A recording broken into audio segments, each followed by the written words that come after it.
పాపాల చేత మీరు ఒప్పింపబడితే nobody need to tell you how you should confess. నువ్వు ఏ విధంగా ఒప్పుకోవాలో ఎవరు మీకు చెప్పాల్సిన పని లేదు. A small child, ఓ చిన్న బిడ్డ when she commits mistake, తన పాపాలు when she realizes that he committed a mistake, నేను తప్పు చేశానని గ్రహించినప్పుడు what does she do?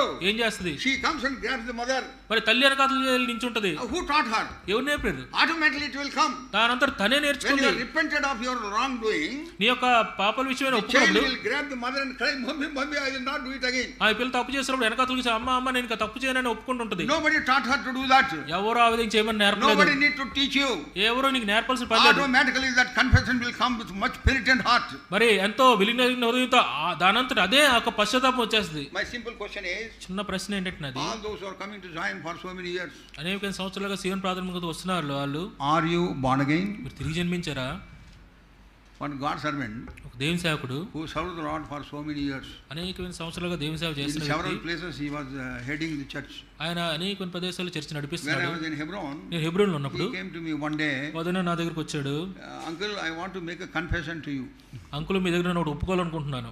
I want to confess. నేను ఒకటి ఒప్పుకోవాలనుకుంటున్నాను. I have already asked forgiveness from the Lord. నేను ప్రభు దగ్గర కూడా ఒప్పుకున్నాను. Now I want to confess to you." ఇప్పుడు మీ దగ్గర కూడా ఒప్పుకోవాలనుకుంటున్నాను. I said, "What?" ఏంటి అన్నాను. Then he said, ఆయన అన్నాడు, "He is a servant of God. ఆయన దేవుని సేవకుడు. After coming to the service of the Lord, after 7 years I was born again," he said. దేవుని పరిచర్యకు వచ్చిన 7 సంవత్సరాల తర్వాత నేను తిరిగించాను. పరిచర్యకు వచ్చిన 7 సంవత్సరాల తర్వాత సేవకు వచ్చిన 7 సంవత్సరాల తర్వాత నేను మారుమనసు పొందాను. ఆయన అరే బాబురేనే అన్నా, అయ్యా ఈ లోపల నువ్వు ఎంతో మంది బాప్తిసం ఇచ్చింటావు కదా, వాళ్ళ గతి ఏమిటి అన్న. నేను అన్నాను, ఎవరు బాప్తిసం ఇచ్చింటారో వాళ్ళ సంగతి ఏంటి చెప్పు. నేను అని అన్నాను, మీరు చాలా మంది బాప్తిసం ఇచ్చింటావు ఈ 7 సంవత్సరాల్లో, నీ గతి ఏంటి, వాళ్ళ సంగతి ఏంటి, వాళ్ళ గతి ఏంటి, నీ గతి బాగా, వాళ్ళ సంగతి ఏంటి, వాళ్ళ గతి ఏంటి. నువ్వు మారుమనసు పొందకుండానే వాళ్ళకి ఇచ్చిన బాప్తిసం, మారుమనసు పొందకుండా బాప్తిసం ఇచ్చావు. ఆయన అన్నాడు, నేను ఐ ఆస్క్ ఫర్గివ్నెస్ అన్నా, ప్రభు దగ్గర క్షమాపణ అడిగాను, దేవుడు క్షమించాడు నన్ను. నేను సంఘంలో కూడా అడిగినానని చెప్పాను. సంఘంలో కూడా అడిగి నేను చెప్పాను. Now he is with the Lord. ఇప్పుడు ప్రభుతో ఉన్నాడు. Such things should not happen to you. అటువంటి నీ జీవితంలో జరగకూడదు. You are reminded again and again the gospel of the Lord Jesus Christ. యేసుక్రీస్తు ప్రభు సువార్త పదే పదే నీకు వినిపిస్తుంది. You should have been pricked in your heart if you are not born again. నువ్వు తిరిగించకపోతే ఆ వాక్యం నేను గుర్చి ఉండవచ్చు. When Peter gave the word, పేతురు వాక్యం చెప్పినప్పుడు what the people asked? ఏమడిగారు వాళ్ళు? They were pricked in their heart. వాళ్ళ హృదయాల్లో గుచ్చబడ్డారు. Chapter 2 verse 37. అపోస్తలుల కార్యాలు 2వ అధ్యాయం 37వ వచనం ప్రకారం They were pricked in their heart. వాళ్ళ హృదయాల్లో గుచ్చబడి, said, "Men and brethren, what shall we do?" అయ్యా సోదరులు మేము ఏం చేయాలి? Then what did Peter say? పేతురు ఏమన్నాడు? Repent and baptize. మరి పాప క్షమాపణ, మరి పశ్చాత్తాపడి బాప్తిసం తీసుకోండి. Repent and baptize. పశ్చాత్తాపడి బాప్తిసం తీసుకోండి. Repentance precedes baptism. పశ్చాత్తాపం తర్వాత బాప్తిసం వస్తుంది. చాలా సార్లు we ask questions at the time of baptism. మరి బాప్తిసం సమయంలో ఎన్నో ప్రశ్నలు వేస్తాం. ప్రశ్నలోనే సమాధానం ఉంటుంది. ప్రశ్నలోనే సమాధానం ఉంటుంది. వాట్ ఇస్ ది ప్రశ్న? ఏంటంటే ప్రశ్న? Are you born again? తిరిగి జన్మించారా? హాజీ. అవునండి. అవునండి. Have you got the sins forgiven? మీ పాపాలు క్షమించబడ్డాయా? మీ పాపాలు క్షమించబడిన నిశ్చయిత ఉందా? అంటే అవునండి. అవునండి. అన్నిటికి సమాధానం, ప్రశ్నలోనే సమాధానం ఉంది. ప్రశ్నలోనే సమాధానం ఉంటుంది. But in Delhi what we do? ఢిల్లీలో ఏం చేస్తామంటే, ఐ టెల్ మై టీమ్, మా సమూహానికి చెప్తున్నాను, before baptism when we have that exercise with the believers, మరి given their names, we don't ask them to ask questions. మరి మేము చెప్పిన ప్రశ్నలు వేయకండి. ప్రశ్నలు వేయొద్దు అని చెప్తాను. ప్రశ్నలు వేయొద్దని చెప్తాను. Tell them, let them tell his experience, their experience with the Lord Jesus Christ. ప్రభు అయిన యేసుక్రీస్తు వారితో వాళ్ళకున్న అనుభవం అని చెప్పమనండి వాళ్ళు. అంతే, just wait. అది వేచి ఉండండి. I want to hear one word from them. వాళ్ళ దగ్గర నుంచి ఒక మాట నేను వినాలనుకుంటున్నాను. Whatever they may be saying, వాళ్ళు ఏం చెప్పినా గానీ I want to hear one word. వాళ్ళ దగ్గర నుంచి ఒక మాట వినాలనుకుంటున్నాను. That they have confessed their sins. వాళ్ళ పాపాలను వాళ్ళు ఒప్పుకున్నారనే మాట. And they have the assurance of sins forgiven. పాపాలు క్షమించబడనే నిశ్చయత. అది గాని వాళ్ళు చెప్పకపోతే మేము వాళ్ళకి బాప్తిసం ఇయ్యం. అది గాని చెప్పకపోతే బాప్తిసం ఇవ్వం మేము. We will counsel them and ask them to wait some more time. మేము వాళ్ళకి సలహా ఇచ్చి కొంతకాలం మరి వేచి ఉండమని చెప్తాం. Very very clear on this. ఈ విషయంలో చాలా స్పష్టత కలిగి ఉండాలి. Otherwise you are allowing many people to come into the center of the stage. అలా అలాగా చేయకపోతే అనేక మంది నీ స్టేజ్ మీద నువ్వు నడిపించేవాడుగా ఉంటావు. Baptism is a barrier whereby you can stop wrong people. మరి బాప్తిసం ఎటువంటిదంటే తప్పుడు ప్రజలు లోపల రాకుండా ఒక అడ్డుకట్టలాడుతుంది. If you are not careful, జాగ్రత్తగా లేకపోతే, as we read in Jeremiah chapter 51 verse 51, last line says, strangers have entered into the sanctuary of the house of God. మరి ఇర్మీయా గ్రంథము 51వ అధ్యాయము 51వ వచనం చివరి మాట రాయబడింది, అన్యులు మందిరంలోనికి వచ్చినట్టు. They have come to the sanctuary of the house of God. దేవుని యొక్క మందిరంలోనికి అన్యులు వచ్చి ఉన్నారు. In the course of the time they will learn how to worship. మరి అలా సమయం గడుచుకోవద్దు, వాళ్ళు మారుమనసు పొందలే, ఆరాధించుకుని నేర్చుకుంటారు. వాళ్ళు విని నేర్చుకున్నారు. అందరూ బాలలో బాగుపడుతున్నారు, వీళ్ళు కూడా బాలలో బాగుపడతారు. బాప్టిజంలో అన్నప్పుడు వాళ్ళు కూడా వాళ్ళ పేర్లు ఇచ్చేస్తారు. ప్రశ్నలకి సమాధానం చెప్తారు. గంగిరెద్దు మాదిరి గంగిరెద్దులో ప్రశ్నలకి సమాధానం చెప్తారు, తలగా ఊపేస్తారు. దాన్ని వాళ్ళు ముంచినట్టే మీరు. ఆ తర్వాత వాళ్ళు ముంచేస్తారు, ముంచినట్టు అలా చేస్తారు. ముంచడం అనేది మా ఆంధ్రాలో, మా నెల్లూరు ఒరే వాడు నన్ను ముంచినాడు రాని, నెల్లూరులో అంటారు ఎవరైనా నన్ను ముంచారు రాని. ముంచడం మెయిన్ అర్థం ఇబ్బందులు పెట్టాడని. So you are troubling people if you are not very careful at the time of baptism. Baptism విషయంలో ఆ సమయంలో జాగ్రత్త లేకపోతే ప్రజల్ని ఇబ్బంది పెట్టేవాళ్ళం ఉంటాం. You don't want marketing scale this year 50, next year 55, next year 100 like that. We don't need that scale. చూడండి, ఈ సంవత్సరం 50 మందికి వచ్చాం, వచ్చే సంవత్సరం 55 మందికి, ఆ తర్వాత 60 మందికి, అటువంటి లెక్కలేం అవసరం లేదు. వర్డ్ ఆఫ్ గాడ్ సేస్, దేవుని వాక్యం చెప్తుంది, Luke's Gospel 15:7, లూకా సువార్త 15:7, if one soul is saved there is joy in heaven. ఒక్క ఆత్మ రక్షించబడితే పరలోకంలో సంతోషం ఉంటుంది. ఆనందం, పరలోకములో ఆనందం అంట. పరలోకములో ఆనందం అంట.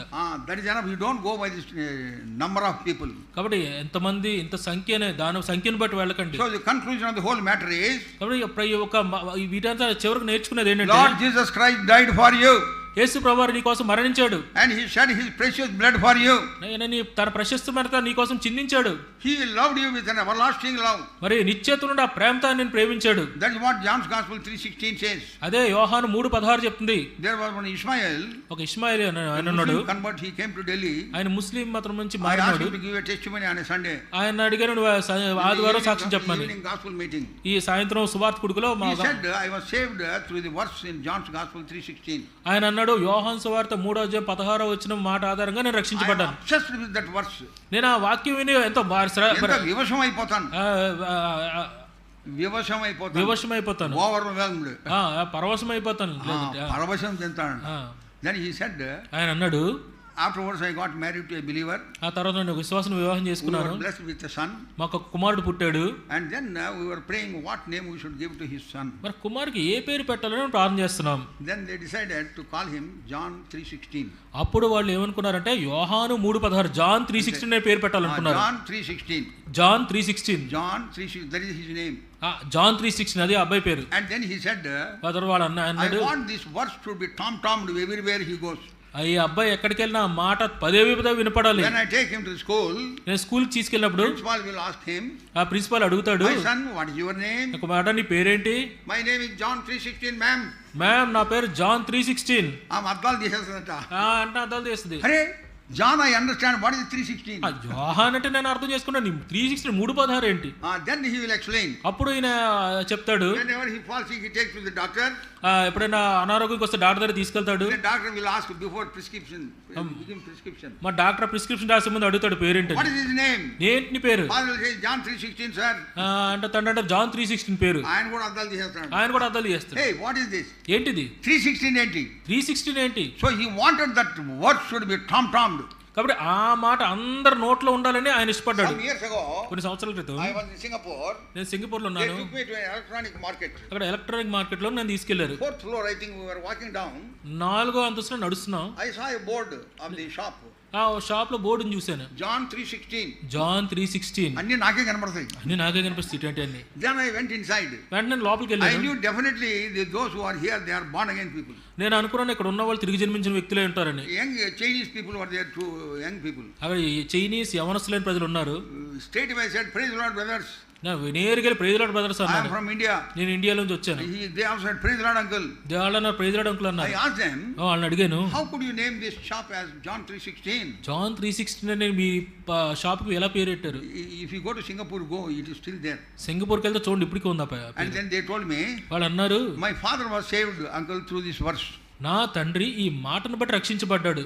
Then when he opened the shop, he said it shall be 3:16. Let people ask, I will tell them. మరి ఆయన షాప్ తీసినప్పుడు అన్నాడు జాన్ 3:16 పెట్టండి, ఎవరైనా ప్రజలు అడిగితే చెప్పొచ్చు. What a love with which Lord has loved us. ప్రభువు ప్రేమించిన ప్రేమను బట్టి ఎంత ప్రేమిస్తున్నారు. Great love. గొప్ప ప్రేమ. Ephesians chapter 2 verse 4.